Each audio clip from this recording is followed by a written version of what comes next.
Olá a todos, professor Caio falando novamente, dando sequência ao nosso conteúdo iniciado já há 2 semanas sobre a estruturação e a inserção da política brasileira externa e internamente, entendendo como é que funciona o controle do Estado, etc.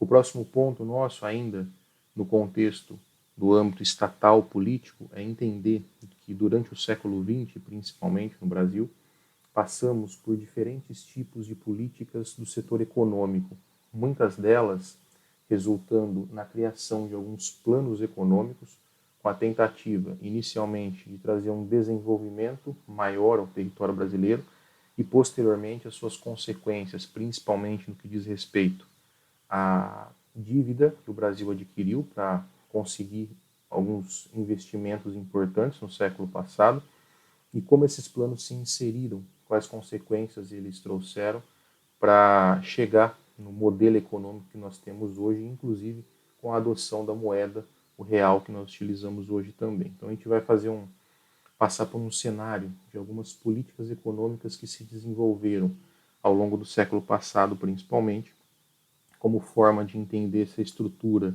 de política interna e externa que a gente já começou a ver. Então, num primeiro momento, se a gente for pensar em toda a história da República Brasileira, nós passamos por vários planos econômicos importantes. Porém, a gente não vai voltar lá à República Velha, como a gente fez na aula passada, porque a maioria desses planos eles foram inseridos de maneira mais uma ênfase maior, digamos assim, durante o século XX, principalmente no contexto da Guerra Fria e da aproximação da América Latina, inclusive do Brasil, ao modelo capitalista. Então, a gente vai focar basicamente do período do século passado, a partir aproximadamente da era Vargas em diante. A maioria desses planos, eles não alcançaram os seus reais objetivos, tanto é que vários planos foram sendo criados, uns sucessivos a outros, para tentar corrigir alguns problemas gerados por planos anteriores. E essas ações econômicas que não obtiveram êxito acabaram gerando algumas consequências que refletem até hoje na economia do nosso país. Essa necessidade do Brasil tentar se industrializar, por exemplo, se inserir no mercado externo de maneira diferente, considerando, como a gente já falou, que somos um país de predominância agrária exportadora, desde o período imperial até a balança comercial que nós temos hoje, a nossa economia, hoje menos do que era antes, mas ela apresenta algumas características de fragilidade, pelo fato de nós termos no mercado externo a única fonte grande de renda nossa. Nós dependemos muito da exportação de produtos. E oscilações no mercado externo podem acabar afetando o preço das commodities vendidas pelo Brasil. Então, a necessidade de se criar esses planos e de tentar desenvolver economicamente o Brasil está associado também a essa economia frágil no sentido de sermos agrário exportadores praticamente desde o período imperial. Então a gente vai citar alguns planos implantados, como eu disse, principalmente a partir da era Vargas, na década de 30. O primeiro deles, que aí teve como uma característica mais ampla, como uma política de Estado em geral, foi no período Vargas. Ele foi o primeiro presidente a iniciar o processo de industrialização de maneira estatal, ou seja, o Estado investindo nesse setor. Indústrias no Brasil começaram a surgir por iniciativas individuais no final do século XIX, já principalmente na cidade de São Paulo.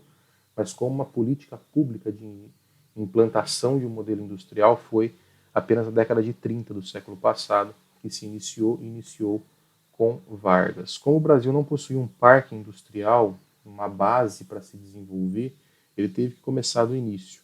Então, os primeiros setores investidos pelo Estado foram os setores de base, de infraestrutura.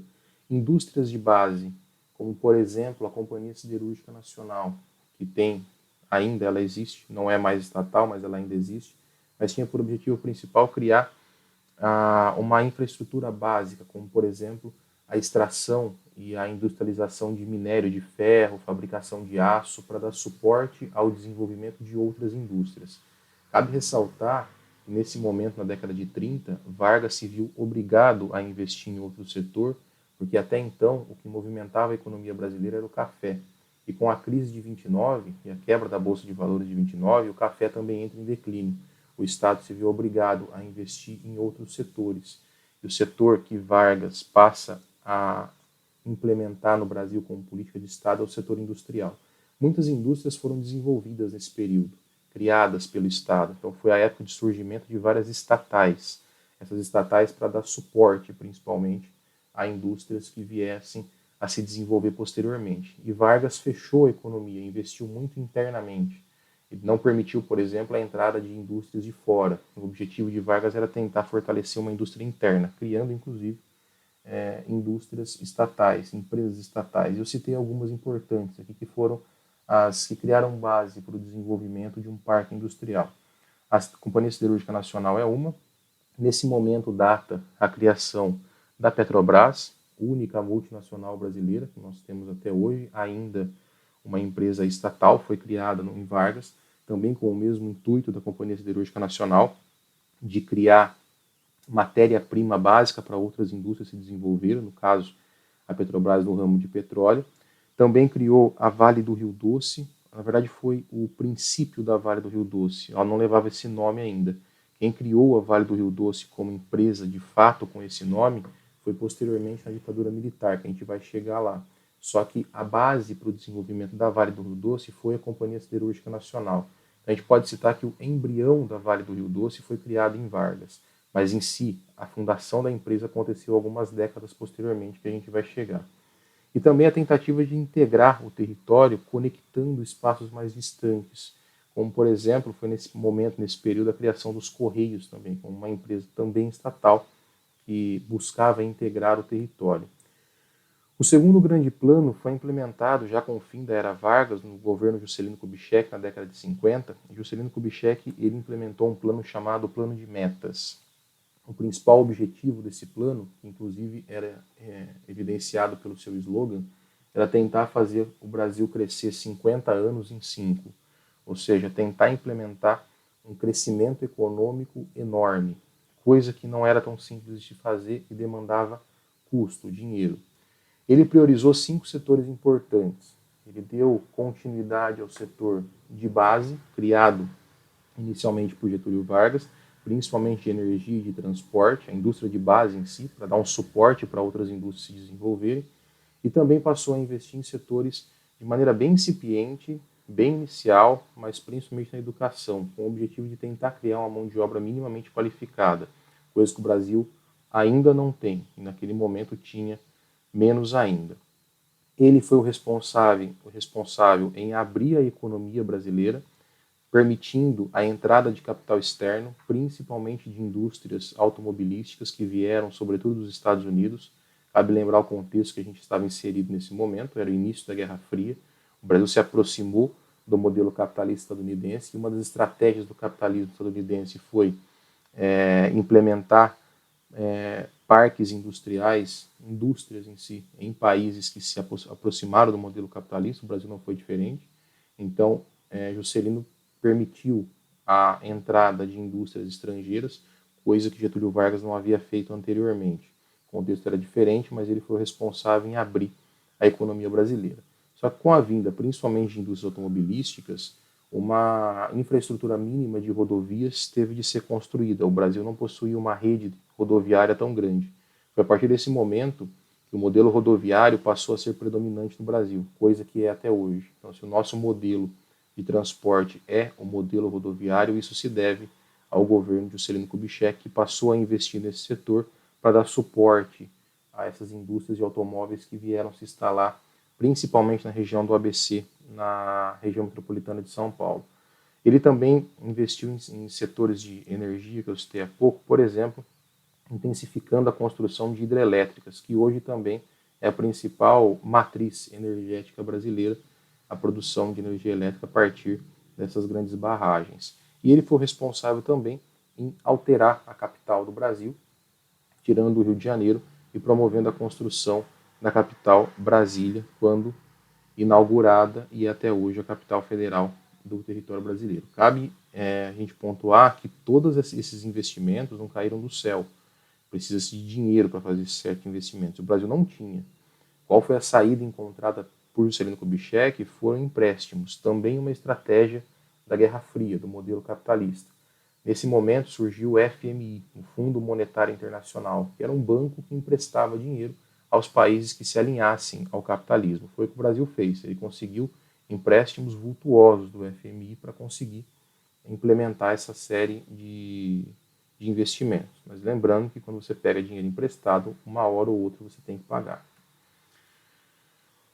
Ou seja, inicia-se aí o processo de endividamento brasileiro, tá? Que durou décadas e iniciou-se no governo de Juscelino Kubitschek como uma justificativa para investir em infraestrutura básica. Durante a ditadura militar, a partir de 64, foram criados vários planos de desenvolvimento econômico. Cada governo que entrava, se sucedia, eles implementavam um modelo, um plano econômico para aquele determinado governo. Porém, a gente não tem como a gente separar plano por plano. Então, se a gente for juntar todos os planos econômicos do regime militar, esse período ficou conhecido na história brasileira, na história econômica, como um período de milagre econômico. Esse milagre econômico veio com investimentos ainda maiores em infraestrutura, promovida pelos militares, principalmente através também de um slogan que era muito comum nesse período, que era o integrar para não entregar. O Brasil já tinha um território imenso que não era completamente integrado. E uma das estratégias para você não perder território, que é uma das características da área militar de defesa do território, é você integrar o território todo. E você integra o território a partir, principalmente, de fluxos de transporte, criação de polos urbanos, infraestrutura de produção de energia elétrica, e esses grandes investimentos foram acelerados durante o período da ditadura militar. Eu citei só 2 exemplos aqui, mas existem inúmeros, tá? A usina de Itaipu, por exemplo, foi construída nesse momento. Itaipu, que é a segunda maior usina do mundo, hidrelétrica. A Transamazônica, que é uma rodovia ainda não pavimentada, mas uma rodovia que tentou interligar o Nordeste e o Norte do Brasil, com essa ideia, digamos assim, de integrar para não entregar. Os projetos de mineração foram acelerados, a partir daí houve a criação da Vale do Rio Doce, a gênese, o princípio lá em Getúlio Vargas, mas a criação em si da Vale aconteceu na ditadura. Também se desenvolveu o projeto Carajás, que até hoje é o projeto que mais extrai minério no Brasil. As principais usinas nucleares brasileiras foram criadas também nesse determinado momento, lembrando o contexto da Guerra Fria, a aproximação com o modelo capitalista estadunidense. A região norte era a região mais desconectada do território brasileiro, ainda é, pela presença maciça da floresta amazônica, é uma grande área natural. E uma tentativa de integrar parte desse território foi criar uma zona franca na principal cidade da região norte, que é a cidade de Manaus. Essa tentativa foi de levar um desenvolvimento maior para Manaus, com o objetivo de aumentar a urbanização e a rede de transportes da área. Não deu certo. Até hoje Manaus é um polo isolado, mas a tentativa foi em cima disso. E todos esses investimentos, assim como em Juscelino, tiveram evidentemente que vir a partir de empréstimos do FMI. Então esse momento foi um momento de aceleração de endividamento externo. Como eu disse há pouco para vocês, chega uma hora que a conta tem que ser paga. Com o fim da ditadura em 85, o Brasil entrou numa recessão muito grande. Inclusive, um dos motivos para a queda da ditadura foi isso. Essa recessão econômica veio da obrigatoriedade de você ter de pagar essa conta mais cedo ou mais tarde. Então, esse endividamento que o Brasil adquiriu durante a segunda metade do século passado teve de ser pago. E o Brasil entrou numa crise econômica muito grande. E alguns planos se desenvolveram nesse momento para tentar frear essa recessão econômica. Os primeiros planos, logo no começo do processo de redemocratização, foram os chamados planos Cruzado 1 e 2. Os 2 planos tinham o objetivo de frear a inflação. Nesse momento foi iniciada a primeira troca de moeda. O Brasil até então tinha o cruzeiro e passou a se chamar cruzado. Além de mudar a moeda, houve o congelamento dos salários e dos preços das mercadorias. Então os preços e os salários não mudavam. E isso fez com que a inflação fosse controlada, só que fosse controlada por um período curto de tempo. Esse controle se deu por no máximo um ano. Em 86 já houve a necessidade de se implantar um novo plano para tentar novamente controlar essa inflação que acabou estourando novamente, chamado de Plano Cruzado 2, que foi implementado um ano posteriormente. Com isso, manteve-se o congelamento do salário, só que aumentou-se os impostos. E, evidentemente, isso acabou resultando no fechamento de algumas empresas e um aumento do desemprego. Os planos cruzados, portanto, não resolveram o problema. Depois veio, talvez, o plano mais polêmico de todos, que foi o Collor, com a tentativa também de frear a inflação. Collor confiscou, dentre outros aspectos, outras ações que ele teve, Collor confiscou as moedas, confiscou a poupança de quem tinha rendimentos no banco. Então, se as pessoas que tinham algum tipo de quantia acima de 50 mil cruzeiros, e aqui cabe observar que a moeda no Collor voltou a ser cruzeiro, era cruzada e voltou a ser cruzeiro, quem tinha uma quantia superior a 50 mil cruzeiros ficou congelado. Você não podia tirar o dinheiro, mesmo ele sendo seu. Essa tentativa era de impedir a circulação de uma quantidade de dinheiro maior e automaticamente diminuir a inflação. E ela foi controlada temporariamente. Contudo, a situação do desemprego não melhorou, porque os investimentos não aumentaram, muito pelo contrário, e a insatisfação populacional levou ao impeachment do então presidente Fernando Collor de Mello, devido muito a essa polêmica do plano implantado por ele. Posteriormente, se desenvolveu o Plano Real, a partir de 93, com o ex-presidente, mas então ainda não presidente. Em 93, Fernando Henrique Cardoso era ministro da Fazenda. Depois, no ano seguinte, em 94, ele assume como presidente, ele ganha a eleição, mas ele foi o responsável em implementar o Plano Real. Inicialmente, ele substitui de novo a moeda, o cruzeiro passa a se chamar Cruzeiro Real, ele congela o câmbio temporariamente. O que significa isso? Hoje nós temos o câmbio ocioso, ele oscila bastante. Então, diariamente você consegue ver a cotação do dólar, por exemplo. Nesse momento, com o congelamento do câmbio, o valor do dólar do real não mudava. Então, um dólar era R$1. Com isso, houve um controle da inflação. Posteriormente, Fernando Henrique Cardoso implementou uma segunda estratégia, que foi diminuir o valor da moeda. Ele transformou 1.000 cruzeiros reais em R$1. Ele cortou os três últimos zeros da moeda. Com isso, ele diminuiu a quantidade de dinheiro que circulava e tentou segurar a inflação desta forma. Então, se era necessário 1.000 cruzeiros para comprar um pão, passou a ser necessário apenas R$1 para se comprar um pão. Então, era uma tentativa de diminuir a quantidade de moeda que circulava. Era comum nesse momento existir a necessidade de você usar milhares de cruzeiros para comprar uma coisa básica, uma coisa do dia a dia. A partir desse momento, do corte desses três últimos zeros, passando a ser 1.000 cruzeiros R$1, a moeda também passou a ser de cruzeiro real apenas para real. E essa moeda mantém-se até hoje, e essas medidas criadas por Fernando Henrique Cardoso estabilizaram a inflação que durante quase uma década assolou o nosso território.